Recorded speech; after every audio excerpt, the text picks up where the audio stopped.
In this lesson, we're going to start the course off by taking a look at the bigger picture that is the environment or context within which we design and develop systems in the 21st century. Many factors point to the conclusion that we live in a time of transition and unprecedented change.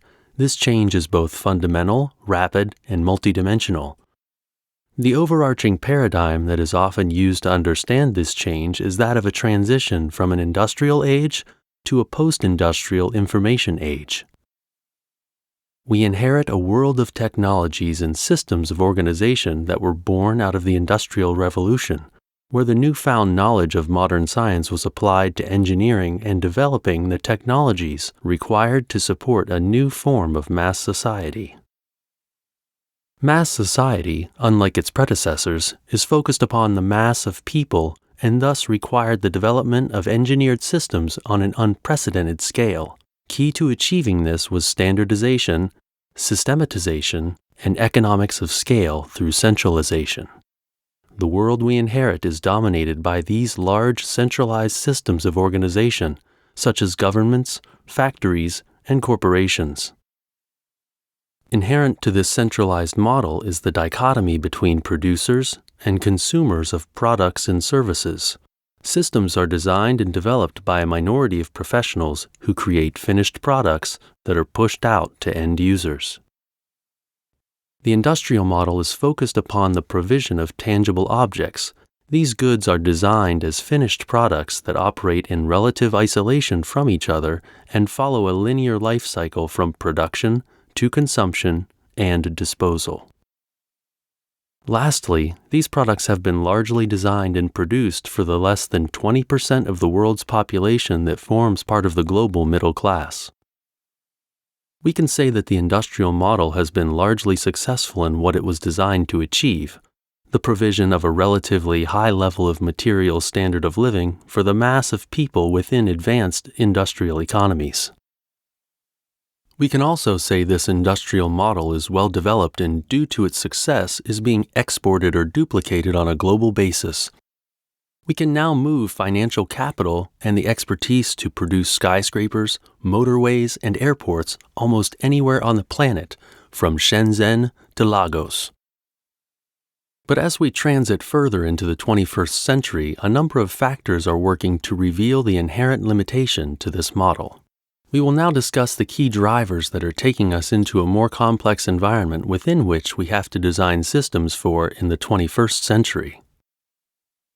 Primary among these are the rise of the paradigm of sustainability, the rapid and pervasive growth in information technology, the huge growth in the services economy, and the expansion of economic globalization.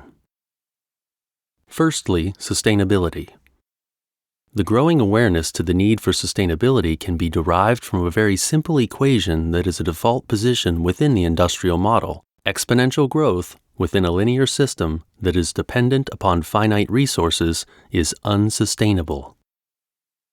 For this system to continue into the future, some part of this equation has to change. Exponential growth in the consumption in resources will almost certainly continue as the majority of the world population continues to come into the global economy. The availability of resources will unlikely change in a positive direction. Achieving sustainability will involve many things, but shifting from a linear to a nonlinear model will be at the heart of it. Developing the next generation of sustainable technologies is not about making more things that are faster, bigger, and better.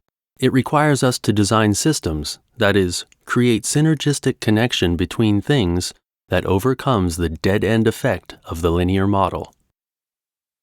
Environmental change is another aspect to sustainability, one that is taking us into a more volatile and uncertain environment, in response to which our traditional approach of developing static systems for stable and predictable environments is inept, as we need to develop systems that are more agile, flexible, and capable of adaptation. Secondly, information technology. The information revolution is having a deep and radical effect on almost all areas of society and technology, enabling new forms of networked organization as systems become unbundled from being monolithic, structured, and static to becoming increasingly distributed, dynamic, and heterogeneous. IT places platforms that connect people to people, such as the World Wide Web, or technology to technology, such as the Internet of Things. At the center of the design challenges going forward, some of these platforms are true complex systems consisting of millions or even billions of nodes that are densely interconnected, interacting, and are capable of adaptation as they evolve over time. Information technology is also having a strong democratizing effect on design, as the tools for design and production are increasingly placed in the hands of many. The once formal world of professional design that was closed off in patents is giving way to the emergence of ecosystems for co-creation, where the end user is becoming a new source for innovation. Thirdly, the services economy. The industrial model is primed for the production and distribution of tangible goods, but the past few decades has seen a huge growth in the services section of the economy. Today, services make up approximately 2/3 of the global economic output and dominate the advanced economies. Services are based upon a very different logic to products. Designing services is not about designing more things, it is about the function or service these things provide and about interconnecting these services into processes that are centered around the needs of the end user. We are moving into a world less about products and more about real-time, dynamic networks of services. Services are all about people. Most of the really hard issues going forward are not so much technical, they are social in nature. A well-designed, well-engineered, and well-managed service system must be primarily centered and optimized around people. Whether we're talking about a patient in a healthcare system, a customer of a business, or a citizen interacting with their government.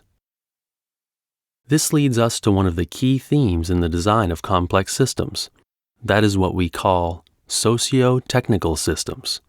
For reasons we will discuss later, the industrial world was not designed for people, it was designed for procedures, standards and systems, machines that were icons and idols of the industrial age, rational, stable, and predictable. Human beings were expected to just fit into this model.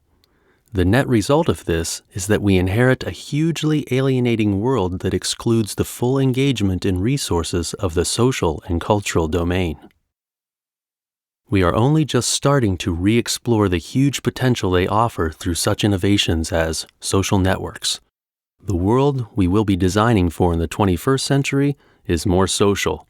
It is more personal and human. This social layer that is being placed over everything and how it interacts and interconnects with the technical world of technology is another important theme we will be revisiting throughout the course. Lastly, economic globalization. To date, the majority of the products within the industrial capitalist system were designed for a small minority of the world's population living in advanced Western economies. In these countries, the needs that capitalism has worked so hard to meet have been met. Meanwhile, in other parts of the world, basic human needs such as clean water and sanitation are not met. In an interconnected world like ours, this is increasingly an unstable situation. The formal model for design and development that is part of industrial capitalism has created a two-tier system in many parts of the developing world, where either you're part of the middle class and you have access to market products, public utilities, legal rights, and so on, or you're not and are simply left to improvise, as is the case for over 1 billion people who live in slums around the world. One of the challenges to design going forward is in expanding formal design for all economic levels. This is not about charity, it's about innovation in product design and business models so as to be able to reach down to the very lowest economic levels and still achieve a viable return on investment, and there are a growing number of businesses that are proving this is possible. The post-industrial world we live in is like waking up in the morning after a party with a hangover.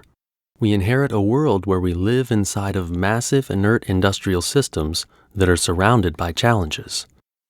The making of more products that are faster, stronger, and bigger is becoming increasingly commoditized, whilst a new world of value is opening up in the design of complex systems that connect pre-existing resources to provide users with solutions to these real-world problems. In summary, then, we can say that the industrial model to systems design has been highly successful in developing a set of industrial technologies from microwaves to airplanes that allow us to have a much higher level of material well-being than was previously possible. But today we are presented with new challenges that require us to go beyond its logic. The need to design sustainable cities, healthcare services that enable people to live a better quality of life, and large information systems, all of these present us with the challenge of developing complex systems and require a new paradigm in design.